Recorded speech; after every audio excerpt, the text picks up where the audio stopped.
Welcome back, everybody. So today we're going to be talking about the rise of quantum computers and the threat to Bitcoin and whether or not it has the capability of stealing a lot, if not billions of dollars of Bitcoin. Now, a lot of people are very, very worried, especially when it comes to quantum computing, because Google recently released a new quantum chip called Willow, what has the ability to basically do a lot of computation and potentially has the ability to be able to crack SHA-256. Now, quantum computing could theoretically reverse engineer Bitcoin's private keys from public keys, compromising its security. Now, early Bitcoin addresses use something called P2PK, and they are particularly very vulnerable, especially when it comes to quantum computing, because they have exposed their public addresses. Now, even modern Bitcoin addresses are not entirely safe, because once you start to spend, you reveal your public key, what ultimately makes it a threat for quantum attacks. Now, imagine that every single Bitcoin wallet is a vault, and current encryption basically allows the owner who has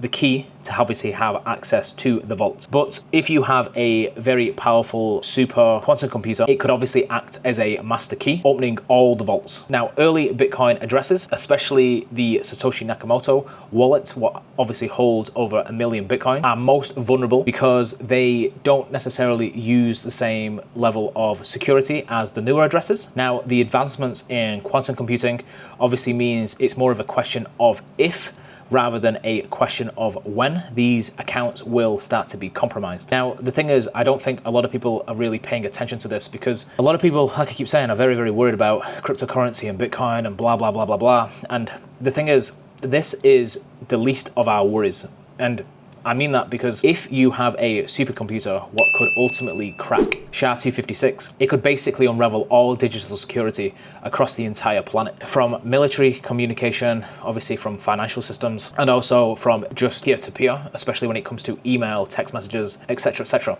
Now, what you've got to think of is that if you're an institution, or if you're a government or whatever, and you have access to such a powerful quantum computer, why would you prioritize in terms of just attacking Bitcoin? Because obviously you could start to compromise other different types of systems, what would be significantly more beneficial, obviously, for you as an entity. So the thing is, this is the thing, it's like this whole idea that a quantum computer, the first thing what somebody's going to do with a quantum computer is going to try and, let's say, attack and hack into Bitcoin, when you could just easily compromise all these other systems, what obviously would be a lot more beneficial. Now, just think of quantum computing as a key that doesn't just open Bitcoin wallets, but every secure system in the entire world. And this is a very, very scary thought, because obviously, like I was saying before, it's a lot of banking infrastructure, a lot of encrypted corporate communication, especially with national interest. Now, what you've got to kind of think about as well is that obviously, as soon as you start to attack, let's say, Bitcoin with a quantum computer, you are basically advertising that you have access to such a powerful chip. Now, it would make more sense that you wouldn't necessarily want to advertise that you have access to such a powerful computer, and that you would really only want to use it in certain scenarios, especially if it came to, let's say, global conflicts, because you could start to, let's say, gain access to their systems. Bitcoin is vulnerable, but it's one piece of a massive puzzle, because the thing is, if you can, let's say, hack into Bitcoin, for example, you could obviously hack into all of these centralized systems, what are a lot more easier to penetrate. Now, on Bitcoin specifically, the Bitcoin community is obviously massively aware about quantum computing and the impact what that would mean on Bitcoin as a whole. Now, what you've got to remember is that because Bitcoin is very decentralized in nature, and there's a lot of very, very smart people who have a lot of their wealth and money, obviously what is tied up into Bitcoin, you have a lot of, let's say, developers who are trying to figure out the best ways to make Bitcoin future-proof.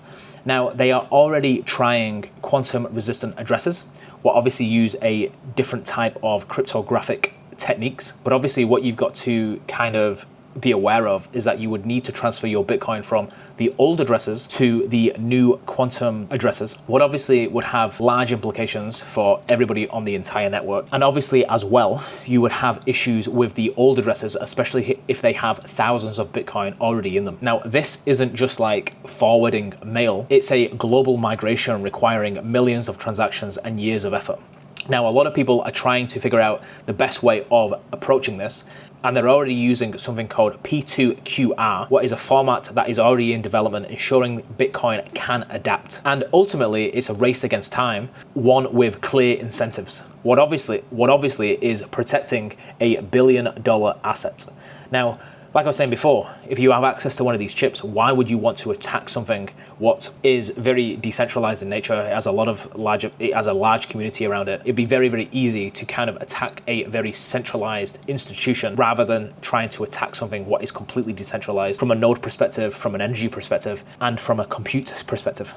Now let's start to discuss a lot of scams and misconceptions, especially when it comes to quantum computing. And there's a lot of people trying to promote alternative cryptocurrencies and other dubious projects will obviously talk about how they're quantum resistant. You just have to be aware there's a lot of people who are trying to sell quantum resistant coins. And these are specifically designed to prey on the fear and confusion around quantum computing. Now, while Bitcoin is trying to evolve to meet all of these quantum challenges, these alternatives lack a lot of infrastructure, adoption, and obviously the biggest one is trust. Now think of it like this, where you're trying to buy a off-brand parachute. It sounds good in theory, but you'd never want to test it in real life.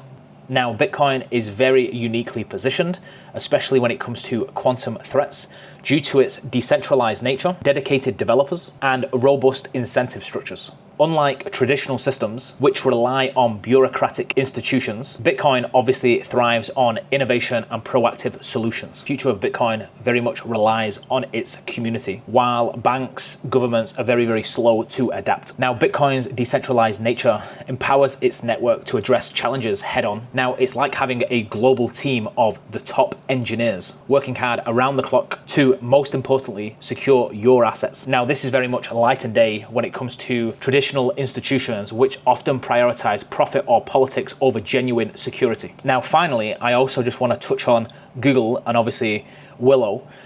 And there's a lot of people who are concerned about this because they think that this quantum chip is going to be the absolute end of the world in terms of security and privacy, etc., etc. Now, the thing is, if Google released this chip to the public or whoever, it would completely cannibalize its entire business. Because the thing is, this chip could potentially just reverse engineer all of Google's code. So you could get access to Gmail, Google Ads, etc. You could basically just compromise the entire business of Google if you had a very powerful quantum computer. So the thing is, I don't think it's anything to be scared of, because obviously Google releasing it would completely cannibalize their entire business. And also as well, I understand this whole idea that it's a race against time, especially when it comes to nations and businesses who are trying to compete in terms of trying to do all of this compute. But the thing is, obviously, as soon as you release such a powerful computer, you are massively undermining the entire business. So again, it's very much a chicken and egg. So the thing is, I wouldn't necessarily say there's anything to be concerned about, especially when it comes to Bitcoin, because the community is very much aware of all of these problems and they've been working on them for a number of years. So I hope everybody has a lovely Christmas and New Year. And to the 4 people who watch me, I hope you're having a lovely day. And I'll speak to you in the next video. Bye-bye.